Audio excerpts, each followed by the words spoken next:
Today on AI Applied, we are still watching GPT-5 because it's almost like it's transforming by the day. I'm not sure if it's transforming or our perceptions of it are transforming, but in some very literal ways, I think Sam Altman has been very upfront about meeting the demands of the users. And the big demand that comes out of this one in particular is sorry, I don't mean to laugh, but I just thought it was kind of funny. When people wanted the 4.0 model back, the way that Sam Altman kind of encapsulated their feeling in a short tweet was essentially that 4.0 was the only model that had ever told them good job in in their whole life, which is just so amazing. So I understand threading the needle between sycophancy, where it tells you whatever you want to hear, and just being nicer. But they are talking about GPT-5 getting nicer. And just as we're going into this, guys, I just want to sort of remind us all, because new models are coming out. The best thing that you can do, Jaeden has AIbox.ai, and it's $19 a month, and you get access to all of the models. Again, I don't know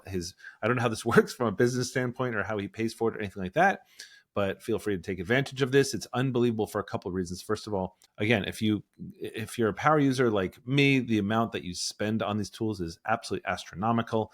But more importantly, it's what I do and what, again, my colleague Robert does and all that sort of stuff on these tools, which is you try something in Claude, then you move over to Gemini, then you move over to ChatGPT and see what works. In this one of my favorite things about this is just you open new tabs and just try the same prompt across models. It's an unbelievable value. I love that it's killing it. I love that it's blowing up. Super proud of Jaeden. But Jaeden, back to GPT-5 for a second. I know you were tracking this. What is it for you that's significant about this? Because this kind of cracks me up. Yeah, well, I think, okay, the first thing is just the fact that we can get a new model. I think it's just the precedent it sets in the AI industry. We can get a new model out, and what it is today isn't what it is tomorrow. These things can still evolve over time. And I think we've seen that to some small degree in the past, but I really think it's kind of interesting what's going on with GPT-5. This is a big flagship model. It was really hyped up. It was talked a lot about. And basically when it came out, it had some elements that people were like, oh, I liked X, Y, and Z about this other model better, or this and that. And it's interesting because it's not like, oh, shucks, well, we got to go spend another $1 billion to train GPT-6 to give it to you. It's kind of cool that we're able to make these like tweaks and fine tunes on top of the models in real time. Basically what people are asking for, they're able to roll out. And I think this is cool because OpenAI is able to do this, but Claude and Google and everyone else should be able to make a lot of these tweaks in real time. So the base model doesn't change, but basically how it reacts and the flavor and the tone does. I think that's kind of cool. Sam Altman did say, which I think is an important point and for the overall industry, he said that they're going to do this for now, basically make it friendlier, and I'll give some examples. So, I mean, I think it's cool. But he said at the end of the day, what he thinks we need to move towards is a state where basically the AI model is customized. So you can customize your AI model. Do you want your AI model to be nicer and warmer, or do you want it to be more analytical and robotic? And maybe that applies to certain industries more than others, right? So I do think this is kind of interesting where as a concept, yes, it's cool. Oh my gosh, ChatGPT is nicer, sure. But I think it's cool because it shows that in the future, we're going to get to a place where you'll be able to customize and choose how your AI model actually behaves. And to me, that's really, really cool. Okay, I want to give a couple examples. I'd love to pick your brain on what your thoughts are, but basically how it's responding, right? So they said it's going to be, quote, warmer and friendlier. Sam Altman said that the rollout was, quote, a little bit more bumpy than we'd hoped for. I mean, who cares? There's some pushback on it. I think this is good. I think all these AI companies get feedback and iterate quickly, and then no one's going to be complaining.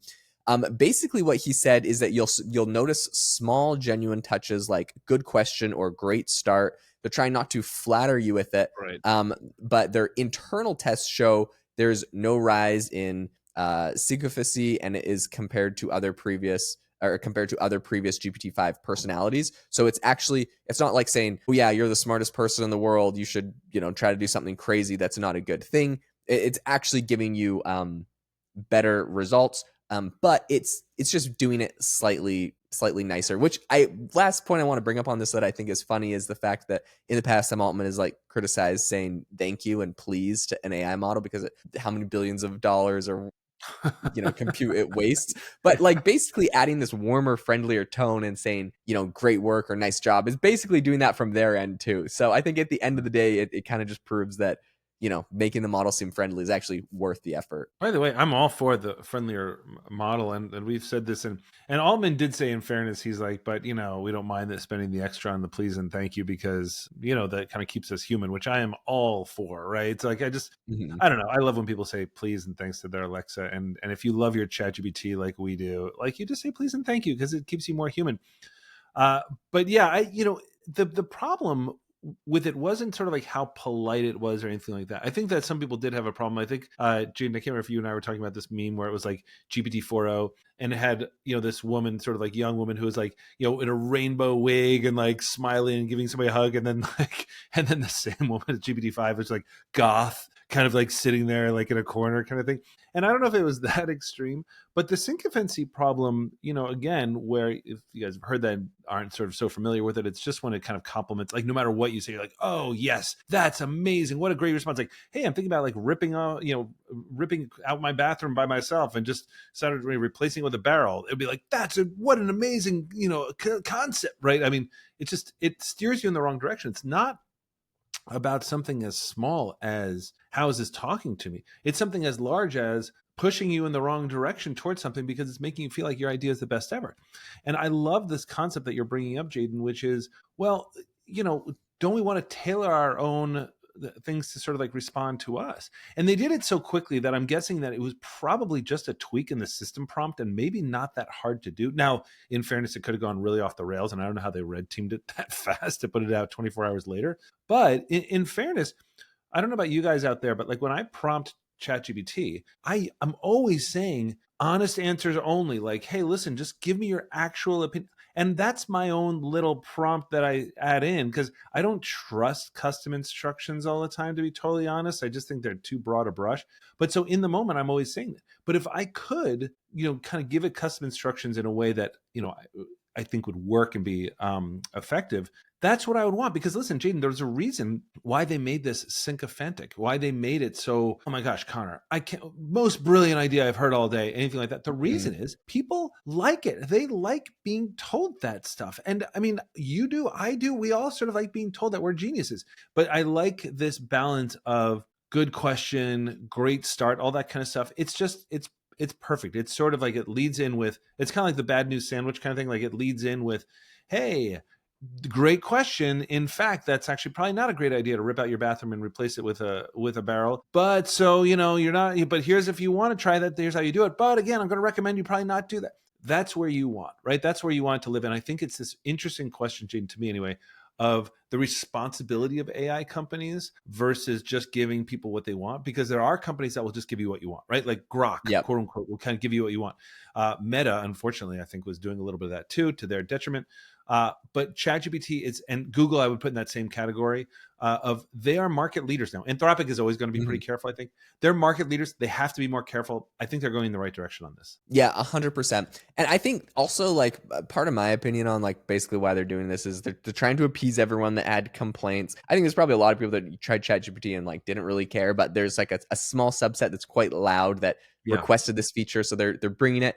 And I think it's almost like it's like they're offering of like, there's negative feedback on this, so here we fix the problem and now let's move on. I've heard from a lot of people that basically it seems like OpenAI is trying to move on from GPT-5 and start talking about life after GPT-5, what happens next. Sam Altman just had this whole dinner where he invited a whole bunch of journalists to it and basically it was everything they talked about was everything after GPT-5. Like, I don't want to talk about the old model anymore. They're sick of it. They're like, look, we made it nicer. Yeah, we'll appease you. Like, just use the new model. Now let's talk about what we're doing next. So I thought that's kind of funny.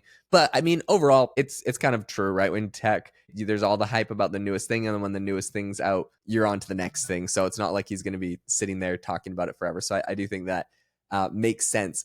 I just have to bring up one funny story from basically this dinner that he recently had, and some of the new things that OpenAI is trying to focus on other than these updates to GPT-5.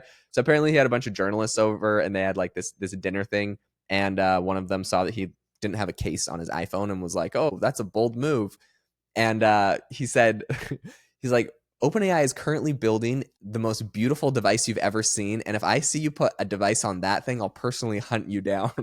I just thought that was so funny. So Sam Altman very much is alive and He's directing a bunch of stuff. They've got exciting things in the works, and I think this is kind of where they are today, but they're focusing on kind of what's new and upcoming for them as they're kind of talking to the press and other people. So this should Yeah, be no, and interesting. let's say this on GPT-5 too, sort of like still overall, I think GPT-5 is good. I think the rollout, I was kind of writing about this a little bit. I have a newsletter for through AI Mindset, and the first thing I was saying on that was, the rollout was just underwhelming. It kind of felt like they were selling like, knitted hats on QVC or something like that, right? They're sort of like sitting there and kind of, and I get that that's their vibe, but you can be understated when your product is crazy. But when you're sort of like sitting there and your product is also a little understated, then you need to Tim Cook it and just, Oh, go like bonkers and, 100%. like All have somebody right. come in on a All wing, right, Connor. All Yeah, right, Connor. I am going to pitch having Connor run the next I love OpenAI this. flagship I love model this. reveal. And this is going to be nothing like you've ever seen before. I Hmm. want to see a stage. I want to see fireworks. I want to see Sam Altman like ejected from below the stage, flying in the air with a Here for this. microphone on. I'm Um, so here for this. they I'm got to so they got here to for this. spice it up, right? If the They model got doesn't excite people, the show you must got it. do it. Percent. You have to sort of like, there's a yin and yang to this. And with this, I think that, the launch just put people in sort of like a little bit of a dour mood. And I think especially with GPT-5, because it sort of fumbled a little bit coming out of the gate, it kind of gave an opening for people to jump on it.